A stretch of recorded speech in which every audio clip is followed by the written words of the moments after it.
What happens when one of television's most outspoken personalities comes face with royalty that's already burned bridges with the establishment? The answer is pure television gold. And what you're about to witness will leave you questioning everything you thought you knew about celebrity interviews. This is the story of how Sharon Osbourne absolutely demolished Prince Harry during what was supposed to be a routine appearance on The View. And trust me, you need to hear every single word of this explosive confrontation. Make sure you subscribe and drop a comment below because this is unlike anything you've ever seen before. The cameras were rolling at the View studios as Sharon Osbourne sat at the panel, her trademark intensity barely contained beneath her polished exterior. Prince Harry had just walked onto the set, flashing his practiced smile to the enthusiastic audience. "Prince Harry, welcome to The View," Joy announced warmly. "Thank you so much for being here with us today." "Thank you for having me. It's always a pleasure," Harry replied, settling into his seat with that casual confidence he'd perfected since moving to California. "So, let's dive right in," Whoopi began. "You're here promoting your new mental health initiative for veterans. Tell us what inspired this particular project." Harry leaned forward enthusiastically. "Well, having served myself, I understand the unique challenges that veterans face when transitioning back to civilian life. We need to create safe spaces where they can speak their truth without judgment." "That's beautiful." Sarah nodded approvingly. "And speaking of speaking your truth, you've certainly done that over the past few years. How important has that journey been for you personally?" "It's been everything." Harry's voice gained passion. "I think there comes a moment in everyone's life where you have to ask yourself, am I living authentically? Am I honoring who I really am? Or am I just playing a role that others expect me to play?" Sharon had remained unusually quiet, simply watching him with those penetrating eyes. But as Harry continued, she slowly leaned forward. "For me, that moment came when I realized I couldn't continue in an environment that was toxic to my mental health and my family's well-being," Harry continued. "Sometimes the most courageous thing you can do is walk away, even when it disappoints people you love." "Absolutely," Joy agreed. "It takes real strength to break away from family expectations." That's when Sharon cleared her throat, the sound cutting through the studio like a warning shot. "Harry, darling." Sharon's voice was deceptively sweet. "I've been sitting here listening to you talk about authenticity and speaking your truth. And I have to say, I find it absolutely fascinating coming from someone in your particular position." The atmosphere shifted instantly. Harry's smile wavered slightly. "I'm not sure I follow, Sharon. What do you mean by my particular position?" Sharon's smile was razor-sharp. "Well, sweetheart, I'm talking about someone who's spent 30-plus years enjoying every privilege that comes with being born into the most famous family in the world, then decided to throw it all away for a Hollywood lifestyle while simultaneously cashing in on that very same royal connection you claim to have rejected." Dead silence. The other hosts looked stunned. Harry blinked rapidly, clearly thrown off his prepared talking points. I think that's a bit of an oversimplification," Harry stammered, his media training kicking in. "My decision to step back wasn't about rejecting my family. It was about protecting my wife and children from the same treatment my mother faced." "Oh, please," Sharon shot back without missing a beat. "Let's be honest about what we're really talking about here. You didn't just walk away from royal duties. You've spent the last few years systematically dismantling your family's reputation on every platform that would have you, all while wrapping yourself in this victim narrative that frankly doesn't hold up under scrutiny." Harry's face flushed slightly. "That's not what I've been doing. I've been sharing my experience, my truth about growing up in that system." "Your truth." Sharon's voice rose slightly, her British accent becoming more pronounced. "Harry, you sat on international television and accused your family of racism without providing a single concrete example. You wrote a book where you threw your brother and father under the bus for money, and now you're sitting here talking about authenticity. Where's the authenticity in that?" The audience was completely captivated. This wasn't the polite celebrity chat they'd expected. Harry shifted uncomfortably in his seat. "Sharon, with respect, you don't know what it was like growing up in that environment. The pressure, the constant scrutiny, the inability to have any privacy or make your own choices, don't I?" Sharon leaned back, her voice dripping with sarcasm. Harry, I've been in this business for 40 years. I've seen pressure. I've dealt with scrutiny. And I've watched my family get torn apart by the media. The difference is I didn't run to Oprah and Netflix to cash in on the drama. Harry's jaw tightened. This isn't about money, Sharon. This is about breaking cycles of trauma and protecting my family. Protecting your family. Sharon laughed. But there was no humor in it. By making your private family business into a global spectacle, by ensuring that your children will grow up knowing that daddy made millions. By trashing their grandparents and uncle on television. That's protection. The other hosts sat frozen, clearly out of their depth. This was Sharon Osbourne at her most ruthless. And Harry was completely unprepared for this level of direct confrontation. "You're twisting my words," Harry said, his voice getting defensive. "Everything I've shared has been in service of helping others who might be in similar situations." Similar situations? Sharon's eyebrows shot up. "Harry, how many people watching this show can relate to being a prince who gave up his throne to become a celebrity? How exactly does your very specific, very privileged drama help anyone?" Harry's face was now visibly flushed, his carefully maintained composure cracking under Sharon's relentless assault. He took a deep breath, clearly trying to regain control of the narrative. "Sharon, I think you're being incredibly unfair," Harry said, his voice gaining an edge. "You're painting me as some kind of opportunist when all I've done is try to build a better life for my family outside of a system that was literally killing us." "Killing you?" Sharon's voice shot up an octave. "Oh, come on, Harry. Killing you? You lived in palaces, had every door open for you, every opportunity handed to you on a silver platter. Meanwhile, there are actual people out there struggling to put food on the table, and you're sitting here claiming you were being killed by having too much privilege. It's not about material things." Harry shot back, his royal reserve finally cracking. "My mother died because of that system. Sharon, she died because of the pressure and the media circus that comes with being royal. I wasn't going to let that happen to Meghan."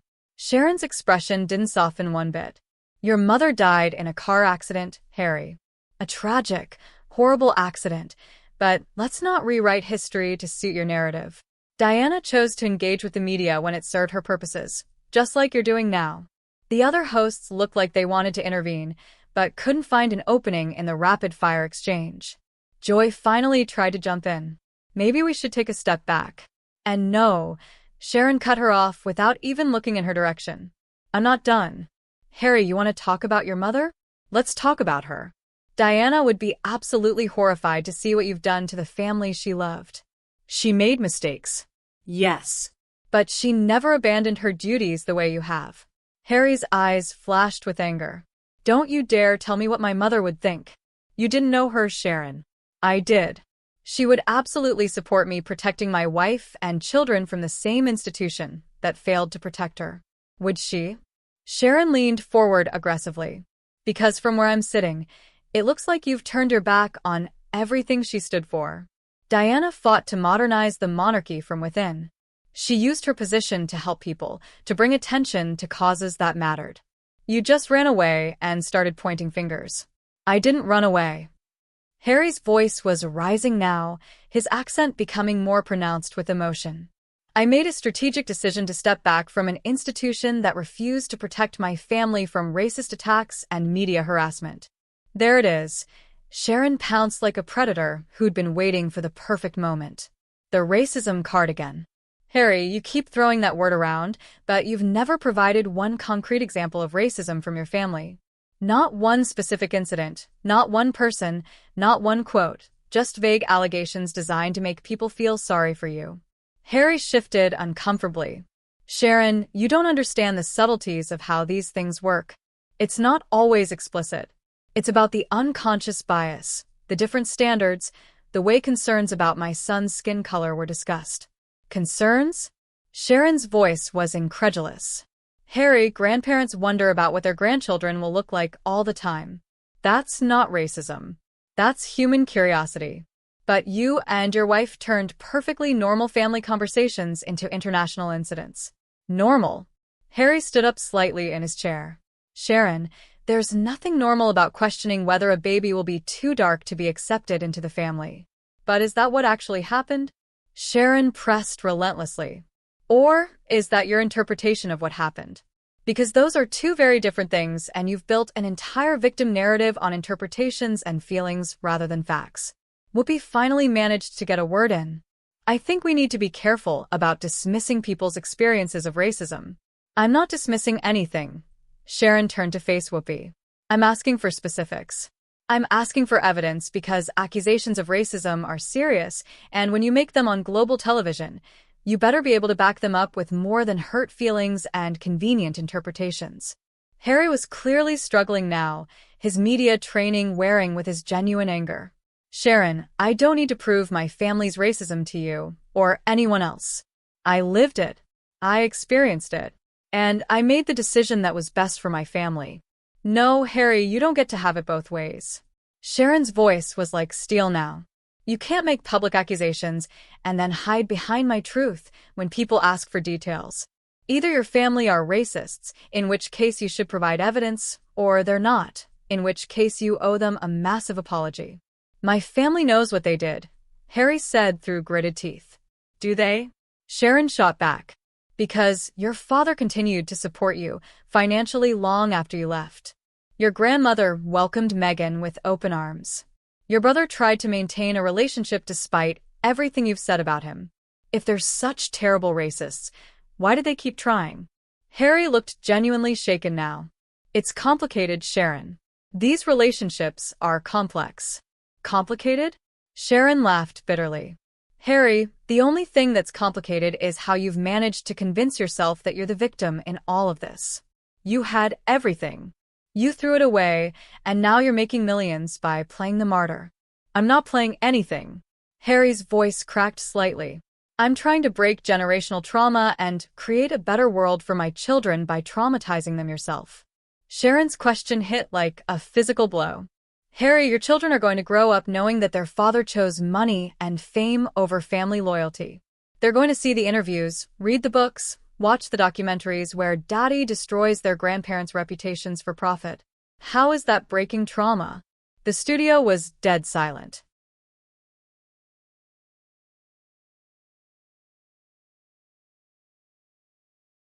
Harry looked like he'd been slapped. When he finally spoke, his voice was barely above a whisper. That's not fair, Sharon. My children will understand that I chose love over duty. That I chose their mother over an institution that didn't value her. Love over duty. Sharon's voice was filled with contempt. Harry, duty isn't the opposite of love. Your grandmother served for 70 years out of love for her people.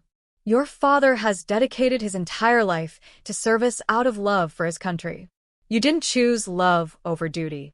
You chose yourself over service. Harry's hands were visibly shaking now. You don't know what you're talking about. You don't know what it's like to be trapped in that system. Trapped? Sharon's voice rose to a near shout. Harry, you were one of the most beloved royals in history. People adored you. You had the entire world at your feet, and you threw it all away because your wife couldn't handle not being the center of attention.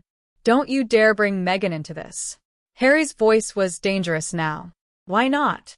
Sharon was relentless. She's the reason you're here, isn't she? Everything changed when she came along. Suddenly, nothing was good enough. The palaces weren't grand enough. The titles weren't impressive enough. The spotlight wasn't bright enough. So, you both decided to burn it all down and rebuild it in Hollywood. The mention of Meghan was the final straw.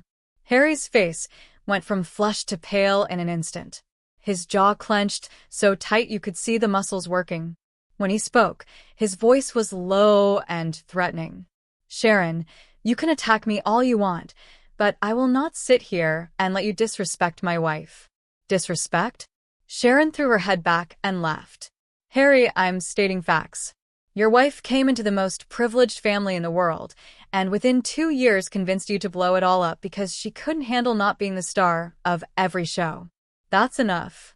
Harry stood up abruptly, his chair scraping against the floor. I don't have to listen to this. Sit down, Harry. Sharon's voice was commanding. You came on this show to promote yourself and your projects. You wanted the platform. You wanted the attention. Well, here it is. This is what real questions look like, Not the softball nonsense you're used to getting from your paid interviews. Harry remained standing, his hands balled into fists at his sides. This isn't an interview, Sharon. This is an ambush. Is it? Sharon leaned back in her chair, completely unbothered by his anger.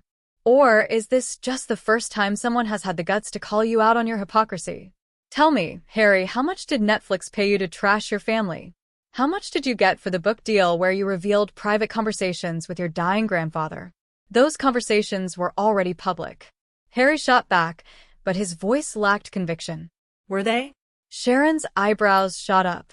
Harry, you wrote about private moments with Prince Philip when he was on his deathbed. You shared intimate family details that were never meant to be public. How is that different from what the tabloids do that you claim to hate so much? Harry sat back down slowly, looking defeated. It's different because it's my story to tell. Your story? Sharon's voice was incredulous. Harry, the moment you involved other people, it stopped being just your story. When you talk about your father, your brother, your stepmother, you're telling their stories too. And you're telling them without their permission for money. Joy tried again to intervene. Maybe we should acknowledge that Harry has every right to share his experiences. Of course he does. Sharon cut her off. But he doesn't have the right to present one-sided interpretations as absolute truth and then hide behind victim status when people question him. Harry, you've made serious allegations against your family. People have the right to ask for proof. Harry's voice was barely controlled. I don't owe you or anyone else proof of my lived experience. Lived experience?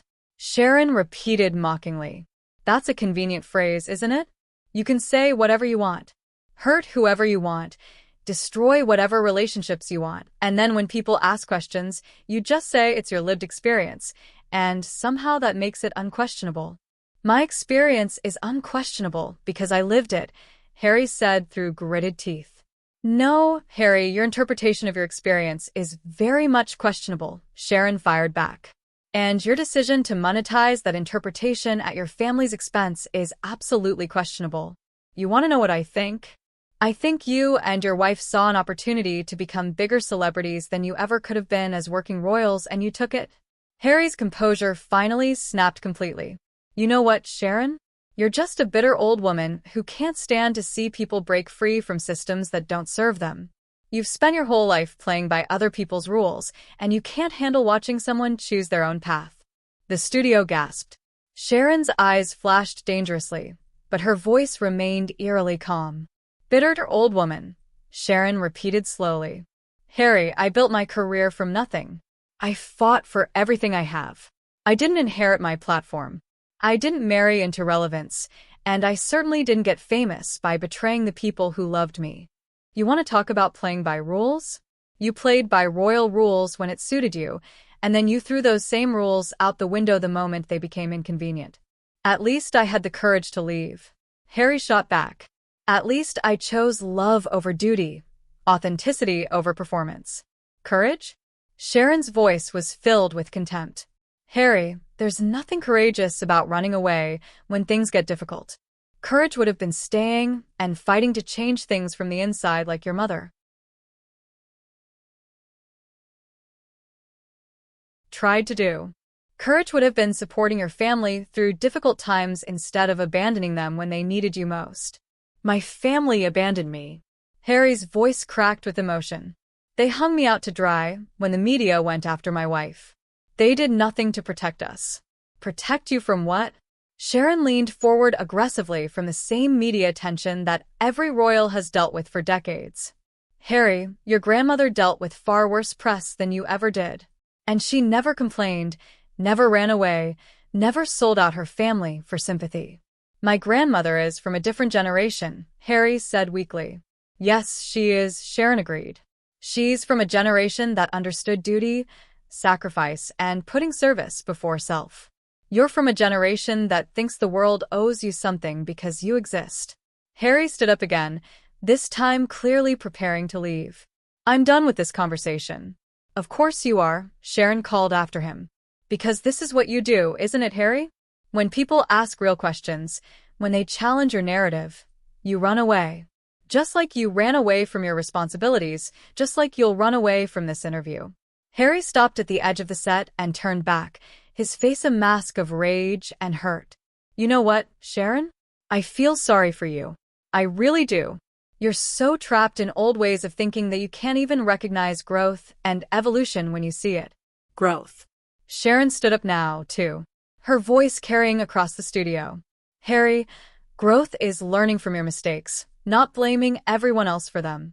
Evolution is becoming better than you were, not burning down everything good in your life and calling it progress.